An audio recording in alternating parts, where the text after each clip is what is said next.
আম্মা জান আয়েশা বলে, পৃথিবীর মানুষ শোনো, ওই মিশরের মহিলারা পয়গম্বর ইউসুফ নবীর চেহারা সৌন্দর্য দেখে হাতের আঙ্গুল কেটেছিল। তারা যদি পয়গম্বর ইউসুফকে না দেখা, তারা যদি আজকে বর্তমানে আমাদের নবী মুহাম্মদুর রাসূলুল্লাহর চেহারা সৌন্দর্য দেখত, ওই মিশরের মহিলারা শুধুমাত্র হাতের আঙ্গুল নয়, বরং তারা নিজেদের কলিজা পর্যন্ত কেটে ফেলে দিত। যারা বলেন সুবহানাল্লাহ।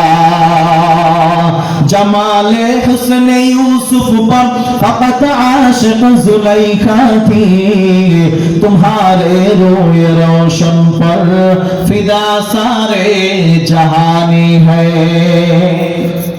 মুমিন মুসলমান ভাইরা আমার, আজকাল বর্তমান সমাজের ভিতরে মানুষের চেহারা বড় দাম আছে, কথা ঠিক কিনা? কারণ দেখবেন ওই যে নায়ক নায়িকার চেহারা বড় সুন্দর, যার কারণে নায়ক নায়িকাকে দেখে মানুষ ভালোবাসে, তাদের ফলো করে, তাদের মেনে চলে, আসে না নাই? দেখবেন যুবকরা আর কিছু পারুক আর না পারুক, নায়কদের দেখে দেখে কিন্তু স্টাইল করে চুল ঠিকই কাটতে পারে, নায়কদের দেখে দেখে তাদের মতো পোশাক পরতে পারে। ঘরের ভিতরে মহিলা ওই সিরিয়ালের নায়িকাদের দেখা দেখি তাদের মতো পোশাক পরতে ভালোবাসে, কারণ বলে নায়িকাদের চেহারা বড় সুন্দর, নায়কের চেহারা সুন্দর। বলে সুগাছার মুসলমান, একজন নায়ক নায়িকার চেহারা সুন্দর হওয়ার কারণে আপনি তাকে মেনে চলেন, তাকে ফলো করেন, তাহলে দেখেন আমাদের নবী মুহাম্মদুর রাসূলুল্লাহর চেহারা কেমন সুন্দর। আপনি আমি তো নবীজিকে দেখি নাই, আপনার আমার নবীর সাহাবীরা যারা সরাসরি আপনার আমার পয়গম্বরকে দেখেছিল। নবীজির সাহাবী হযরতে আবু হুরায়রা রাদিয়াল্লাহু আনহু ডাক দিয়ে বলে, পৃথিবীর মানুষ শোনো, মা রাআইতু শাইআন আহসানা মির রাসূলিল্লাহি সাল্লাল্লাহু আলাইহি ওয়াসাল্লাম। আমি আবু হুরায়রা আমার নবীর চেহারার সৌন্দর্য সম্পর্কে তোমাদের কেমনে বুঝাবো বলো? আমি আবু হুরায়রা আমার হায়াতি জিন্দেগিতে আমার নবীর চাইতে সুন্দর চেহারাওয়ালা কোন মানুষ এই পৃথিবীর ভিতরে আমি আবু হুরায়রা দেখি নাই। বলেন সুবহানাল্লাহ। নবীজির একজন সাহাবী হযরত আলী রাদিয়াল্লাহু আনহু বলে, পৃথিবীর মানুষ শোনো, আমার নবীর চেহারা এমন সুন্দর, লাম আরা ক্বাবলাহু ওয়ালা বা'দাহু মিসলাহু সাল্লাল্লাহু আলাইহি ওয়াসাল্লাম। আমি আলী আমার হায়াতে জিন্দেগিতে নবীর আগে কিংবা নবীর পরে আমি আলী আমার নবীর চাইতে সুন্দর চেহারা বলা কোন মানুষ এই পৃথিবীর ভিতরে দেখি নাই। জয় বলেন সুবহানাল্লাহ। এর মানে আপনার আমার নবী পৃথিবীর সবচাইতে সুন্দর। জয় বলেন সুবহানাল্লাহ। আম্মা জান আয়েশা সিদ্দিকা রাদিয়াল্লাহু আনহা বলেন, ও মদিনার মানুষ শোনো, ওই মিশরের মহিলারা পয়গম্বর ইউসুফ নবীর চেহারা সৌন্দর্য দেখে তারা পাগল হইয়া তারা নিজেদের হাতের আঙ্গুলগুলো কেটে ফেলেছিল। وقطعنا أيديهن وقلنا حاش لله ما هذا بشرا إن هذا إلا ملك كريم। মিশরের মহিলারা পয়গম্বর ইউসুফ নবীর চেহারা সৌন্দর্য দেখে এমন ভাবে পাগল হয়েছিল, তারা বলেছিল, হায় রে হায়, এত সুন্দর কি কোনো মানুষ হইতে পারে নাকি? না না না, কোন মানুষ এইটা এত সুন্দর কোন মানুষ হইতে পারে না, বরং ইউসুফ নবী এটা মানুষ না, এটা হবে একটা ফেরেশতা। এটা তার চেহারা সৌন্দর্য দেখে পাগল হইয়া মিশরের মহিলারা বলেছিল। আর আশ্চর্য হয়ে নিজেদের হাতের আঙ্গুল কেটে ফেলেছে, তারা বুঝতেও পারে নাই। আম্মা জান আয়েশা বলে, পৃথিবীর মানুষ শোনো, ওই মিশরের মহিলারা পয়গম্বর ইউসুফ নবীর চেহারা সৌন্দর্য দেখে হাতের আঙ্গুল কেটেছিল। তারা যদি পয়গম্বর ইউসুফকে না দেখা, তারা যদি আজকে বর্তমানে আমাদের নবী মুহাম্মদুর রাসূলুল্লাহর চেহারা সৌন্দর্য দেখত, ওই মিশরের মহিলারা শুধুমাত্র হাতের আঙ্গুল নয়, বরং তারা নিজেদের কলিজা পর্যন্ত কেটে ফেলে দিত। যারা বলেন সুবহানাল্লাহ। जमाले हुस्न यूसुफ पर फकत आशिक जुलैखा थी, तुम्हारे रोए रोशन पर फिदा सारे जहानी है। हजरत हसन बिन साबित शायर रसूल सल्लल्लाहु अलैहि वसल्लम, হযরত হাসান বিন সাবিত আরবের ভিতরে একটা প্রসিদ্ধ কবি ছিল। তো মুসলমান হওয়ার আগে নিজের শত্রুদের বিরুদ্ধে মারাত্মক মারাত্মক কবিতা লিখত। তো মানুষটাকে ভাড়া করে নিয়ে যাইতো মানুষের বিরুদ্ধে কবিতা লেখানোর জন্য। তো হাসান বিন সাবিতকে, লম্বা ঘটনা, মক্কার কাফেররা হাসান বিন সাবিতকে ভাড়া করেছে টাকা দিয়ে, যে আপনার আমার নবীর সমালোচনা করে নবীর বিরুদ্ধে খারাপ খারাপ কথা দিয়ে কবিতা বানাবে। তো হযরত হাসান বিন সাবিত যখন পথের ধারে বসছে, নবীর দিকে দেখবে, নবীর কিছু খারাপ গুণাবলী বের করবে, এরপরে সেইগুলা দিয়ে কবিতা বানাবে। তো হাসান বিন সাবিত পথের ধারে বসে আছে, কখন মুহাম্মদুর রাসূলুল্লাহ আসবে দেখবো, এরপরে নবীর বিরুদ্ধে কবিতা বানাবো। তো তিনি বসে আছেন, আপনার আমার পয়গম্বর যখন রাস্তা দিয়ে হেঁটে যায়, তো হাসান বিন সাবিত বসে বসে নবীর চেহারার দিকে তাকায় আশ্চর্য হয়ে গেছে। নবীর বিরুদ্ধে আর কি কবিতা লিখবে, এত সুন্দর মানুষ কখনো খারাপ হতে পারে না। নবীর পক্ষে কবিতা লিখে সাথে সাথে কালেমা পড়ে মুসলমান হয়ে গেছে। তো মুসলমান হওয়ার পর তিনি মাঝে মাঝে নবীজির সামনে এসে কবিতা বলতেন। আগে বলতো খারাপ কবিতা মানুষের বিরুদ্ধে, এখন তো মুসলমান হয়ে গেছে না, এখন ভালো হয়ে গেছে, ভালো ভালো কবিতা বলে। তো নবীজির সামনে একদিন বসে নবীজির চেহারার দিকে তাকায় আছে, আশ্চর্য হয়ে তাকায় আছে, হাইলি কিন্তু কেমন মানুষ, এত সুন্দর চেহারা। তো তিনি নিজের অজান্তে ভাবতে ভাবতে কবিতা লিখে ফেলছেন। তিনি বলেন, ওয়া আহসানু মিনকা লাম তারা কাত্তু আইনি ওয়া আজমালু মিনকা লাম তালিদিন নিসা, খুলিকতা মুবাররাআন মিন কুল্লি আইবিন কাআন্নাকা ক্বাদ খুলিকতা কামা তাশা। হযরত হাসান বিন সাবিত নবীর চেহারা দেখে আশ্চর্য ডাক দিয়ে বলে, পয়গম্বর আপনি এত সুন্দর, আপনার মতো সুন্দর কোন জিনিস কোন চোখ আজ পর্যন্ত দেখে নাই। সুবহানাল্লাহ বলেন না? ও পয়গম্বর আপনি এত বেশি সুন্দর, আপনার চাইতে সুন্দর কোন মানুষকে আজ পর্যন্ত কোন মহিলা নিজের গর্ভে ধারণ করে নাই। জোরে বলেন আল্লাহু আকবার। ডাক দেয়া বলে, খুলিকতা মুবাররাআন মিন কুল্লি আইবিন, আপনাকে আল্লাহ তাআলা সমস্ত দোষত্রুটি থেকে পবিত্র বানাইয়া এমন ভাবে সৃষ্টি করেছেন, কাআন্নাকা ক্বাদ খুলিকতা কামা তাশা, যেন মনে হয় আপনি ঠিক যেমন যেমন ভাবে চেয়েছেন আল্লাহ তাআলা আপনাকে নিখুঁত বানাইয়া ঠিক তেমন ভাবে সৃষ্টি করেছে। জয় বলেন সুবহানাল্লাহ। মুমিন মুসলমান ভাইরা আমার, এতক্ষণ পর্যন্ত আমরা বুঝলাম আপনার আমার পয়গম্বর আরবের নবী মুহাম্মদ সবচাইতে সুন্দর। আচ্ছা বলেন তো, চেহারা সুন্দর হওয়ার কারণে যদি নায়ক নায়িকাকে মানা লাগে, চেহারা সুন্দর হওয়ার কারণে যদি মানুষকে ভালোবাসতে হয়, তাহলে বলেন সবচাইতে সুন্দর চেহারাওয়ালা মানুষ আরবের নবী মুহাম্মদুর রাসূলুল্লাহকে মানার দরকার আছে না না? এবার আপনারা বলবেন, হুজুর একজন মানুষের শুধু চেহারা সুন্দর হইলে হয় না, বরং চেহারা সুন্দর হওয়ার পরে একজন মানুষের চরিত্র ভালো হওয়া লাগে। কথা কোন ঠিক কিনা? কারণ দেখবেন আপনার আমার সমাজে অনেক মানুষ আছে, চেহারা একদম ফিটফাট এক নম্বরে সুন্দর, কিন্তু চরিত্রের দিকে তাকাইলে দেখবেন 12 নম্বর চরিত্র। আছে না নাই? চেহারা খুব সুন্দর কিন্তু চরিত্র জাতা খারাপ। আছে না নাই? আপনারা বলতে পারেন, হুজুর একজন মানুষের চেহারা সুন্দর হইলে হয় না, চরিত্র ভালো হওয়া লাগে। তাইলে আপনার আমার পয়গম্বর আরবের নবী মুহাম্মদুর রাসূলুল্লাহ সাল্লাল্লাহু আলাইহি ওয়াসাল্লামের চরিত্র কেমন ছিল? খুব খেয়াল করেন, একজন মানুষের চরিত্র কতটুকু ভালো আর কতটুকু খারাপ, এটা সবচাইতে ভালো বলতে পারে ওই লোকের ঘরের স্ত্রী। কথা বলে, আরো জোরে বলে, বোঝেন নাই কথা? একজন মানুষের চরিত্র কতটুকু ভালো নাকি খারাপ এটা সবচাইতে ভালো বলতে পারে ওই লোকের ঘরের স্ত্রী।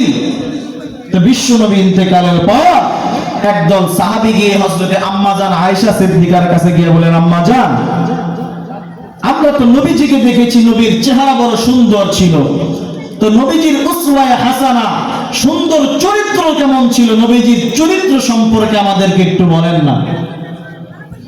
আম্মা জান আয়েশা বলে, মদিনার সাহাবীরা, তোমরা কি কোরআন পড়ো না? সাহাবীরা বলেন, হ্যাঁ আমরা তো কোরআন পড়ি। আম্মা জান আয়েশা বলে, মদিনার সাহাবীরা শোনো, কানা খুলুকুহু আল কুরআন। বিশ্ব নবীর চরিত্র সম্পর্কে তোমরা জানতে চাও, শুনে নাও, কান খুলে শুনে নাও, বিশ্ব নবীর চরিত্রটা কেমন যেন একটা কোরআন। আল্লাহু আকবার বলেন।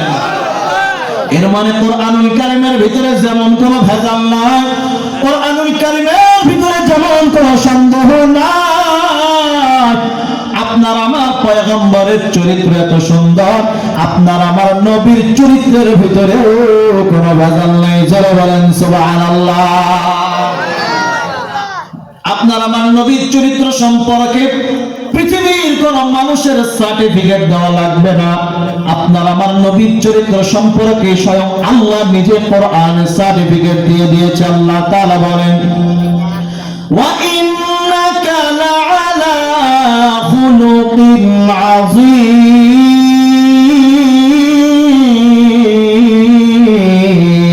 জোরে বলেন আল্লাহু আকবার।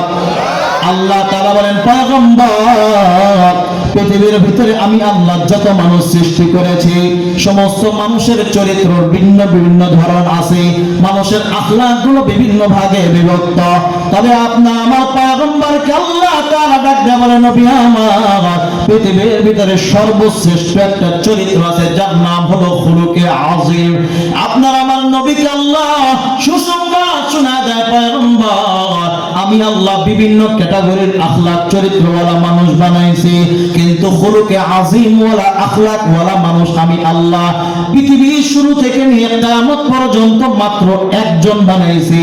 এত দামি চরিত্রওয়ালা মানুষটা একজন মানুষ, সেটা ভিন্ন কেউ নয়, আপনার আমার পয়গম্বর নবী মুহাম্মদুর রাসূলুল্লাহ সাল্লাল্লাহু আলাইহি ওয়াসাল্লাম। জোরে বলেন সুবহানাল্লাহ।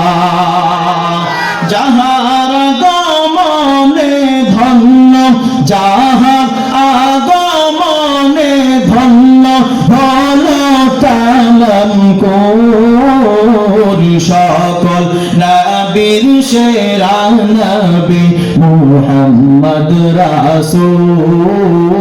বলেন না, সকল নবীর সেরা নবী, সকল নবীর সেরা নবী। নবী যদি না হইতো কিছুই সৃষ্টি না হইতো, কিছুই সৃষ্টি না হইতো। নবী যদি না আসিত আসমান জমিন না বানাইতো, আসমান জমিন না বানাইতো। যাহার রঙে রঙিন হলো, আল্লাহু আকবার বলেন, যাহার রঙে রঙিন হলো সকল মানব কুল, সকল নবীর সেরা নবী মুহাম্মদ রাসূল, সকল নবীর সেরা নবী মুহাম্মদ রাসূল। বলেন তো, এমন আখলাক ওয়ালা নবীকে মানার দরকার আছে না? মুমিন মুসলমান ভাইরা আমার, যে নবীর চেহারা দেখতেও পৃথিবীর সবচেয়ে সুন্দর, যে নবীর চরিত্র, যে নবীর আখলাক পৃথিবীর শ্রেষ্ঠ আখলাক, শ্রেষ্ঠ চরিত্র, আপনার আমার নবী এখন পৃথিবীর সমস্ত মানুষ দূরের কথা, অন্য কোন পয়গম্বরের মাকাম মর্যাদা এত বেশি না, আপনার আমার নবীর দাম এত বেশি। সুবহানাল্লাহ। আচ্ছা বলেন তো আসমানি কিতাব কয়টা? বড় বড় আসমানি কিতাব কয়টা? সবাই বলেন। 1 নাম্বার তাওরাত, 2 নাম্বার জাবুর, 3 নাম্বার ইনজিল, 4 নাম্বারটার নাম কি? সবাই বলেন। ইকালামে জিন্দা কুরআনে হাকিম, হিকমতে উলা জাদসত কদিম, জামিউল ইলম ফিল কুরআনে হাকিম, তাকাসারাত আনহু আফহামুর রিজালিন। 4 নাম্বার কিতাবের নাম কি? তো তাওরাত আল্লাহ তাআলা পয়গম্বর মুসা আলাইহিস সালামের উপরে নাযিল করেছেন। জাবুর আল্লাহ তাআলা হযরত দাউদ নবীর উপরে নাযিল করেছেন। ইনজিল আল্লাহ পয়গম্বর ঈসা আলাইহিস সালামের উপরে নাযিল করেছেন। কুরআন আল্লাহ পয়গম্বর মুহাম্মদুর রাসূলুল্লাহর উপরে নাযিল করেছেন। আরে সুবগাজার মুসলমান, কান খুলে খেয়াল করে কথাগুলো শুনবে। আল্লাহ তাআলা আগের জামানার পয়গম্বরদের উপরেও কিতাব নাযিল করেছেন, আপনার আমার পয়গম্বরের উপরেও আল্লাহ কিতাব নাযিল করেছেন। কিন্তু আগের নবীদের উপরে কিতাব নাযিল করার ধরন ছিল একরকম, আপনার আমার পয়গম্বরের উপরে কিতাব নাযিল করার ধরন আলাদা। আল্লাহ তাআলা পয়গম্বর মুসাকে ডাক দেয়া বলে, মুসা আমি আল্লাহ তাওরাত নামক কিতাব তোমার উপরে নাযিল করব। তুমি যদি তাওরাত কিতাব পাইতে চাও, তুমি তুর পাহাড়ে চলে আসো। তুর পাহাড়ে 30 থেকে 40 দিন তুমি একটা চিল্লা লাগাও। এরপরে আল্লাহ পয়গম্বর মুসার উপরে তাওরাত নামক কিতাব নাযিল করে কিতাব দিয়ে আল্লাহ বিদায় করে দিলেন। পয়গম্বর দাউদকে আল্লাহ বলে, ওগো দাউদ, আমি আল্লাহ তোমাকে জাবুর নামক একটা কিতাব দান করব। তুমি যদি এই কিতাবটা পাইতে চাও, তুমি তোমার ইবাদতখানায় বসো। পয়গম্বর দাউদ যখন নিজের ইবাদতখানায় বসলেন, আল্লাহ তাআলা পয়গম্বর দাউদকে কিতাব দিয়ে বিদায় করে দিলেন। পয়গম্বর ঈসাকে আল্লাহ কিতাব দিলেন ইনজিল। আল্লাহ তাআলা পয়গম্বর ঈসাকে বললেন, ঈসা তুমি যদি এই কিতাবটা পাইতে চাও, নিজের মাবাদখানায় বসো। পয়গম্বর ঈসা নিজের মাবাদখানায় বসার পর আল্লাহ তাআলা পয়গম্বর ঈসাকে কিতাব দিয়ে বিদায় করে দিলেন। কিন্তু আপনার আমার পয়গম্বরকে যখন আল্লাহ কোরআন নাযিল করবেন, আল্লাহ তাআলা পয়গম্বর মুহাম্মদকে ডেকে নিয়ে কিতাব দিয়ে বিদায় করে দেয় নাই, বরং আল্লাহ তাআলা ডাক দিয়ে বলে, হাবিব আগের জামানার নবীদেরকে আমি আল্লাহ ডাক দিয়ে নিয়ে কিতাব দিয়ে বিদায় করে দিয়েছিলাম, আপনাকে আমি আল্লাহ ডেকে নিয়ে কিতাব দিয়ে বিদায় করে দেব না, বরং আপনি নবীর মাকাম অনেক বেশি, আপনার সম্মান সকলের চাইতে আলাদা। ওগো পয়গম্বর, আপনাকে আমি আল্লাহ ডেকে নিয়ে কিতাব দিব না, বরং আপনি নবীর সম্মানের কারণে আমি আল্লাহ, আপনি নবী যখন যে জায়গায় থাকবেন, আমি আল্লাহ জিবরাইলের মাধ্যমে কোরআনকে সেই জায়গাতেই পাঠিয়ে দেব। জোরে বলেন সুবহানাল্লাহ। আপনার আমার নবী যখন মক্কায়, আল্লাহ তাআলা জিবরাইলের মাধ্যমে কিতাব পাঠালেন মক্কায়। আপনার আমার নবী যখন মদিনায়, আল্লাহ জিবরাইলের মাধ্যমে কোরআনকে পাঠালেন মদিনায়। আপনার আমার নবী যখন ঘরে, আল্লাহ কিতাব পাঠালেন ঘরে। আপনার আমার পয়গম্বর যখন মসজিদে, আল্লাহ কিতাবটাকেও মসজিদে পাঠিয়ে দিলেন। আপনার আমার নবী যখন বাজারে, আল্লাহর কিতাব বাজারে। আপনার আমার নবী যখন রাস্তায়, আল্লাহর কিতাব রাস্তায়। আপনার আমার নবী যখন পাহাড়ে, আল্লাহর কিতাব পাহাড়ে। আপনার আমার নবী যখন বদরে, আল্লাহর কিতাব বদরে। আপনার আমার নবী যখন উহুদে, আল্লাহর কিতাব উহুদে। আপনার আমার পয়গম্বর যখন তায়েফে, আল্লাহ তাআলা কিতাবটাকেও পাঠিয়ে দিলেন তায়েফে।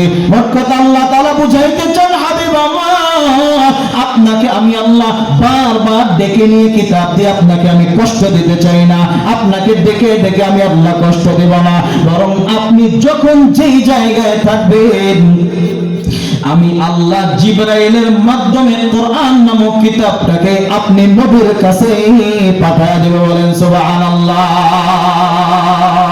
उम्मत में मोहम्मद का निशान पूछते क्या हो, फिरदौस में खीमा आबे कौसर है हमारा। এটা হলো আপনার আমার নবীর দাম। আগের নবীদেরকে আল্লাহ ডাক দিয়ে নিয়ে কিতাব দিয়ে বিদায় করে দিয়েছেন। আপনার আমার নবীকে বলেন, পয়গম্বর আমি আল্লাহ বারবার 23 বছরে কোরআন নাজিল হয়েছে, তো আমি আল্লাহ আপনাকে এতবার ডাইকা ডাইকা কিতাব দিয়ে কষ্ট দিতে চাই না, বরং আপনার জন্য একটা বিশেষ অফার, আপনি নবী যখন যেই জায়গায় থাকবেন আমি আল্লাহ জিবরাইলের মাধ্যমে কোরআনটাকে সেই জায়গায় পাঠাবো।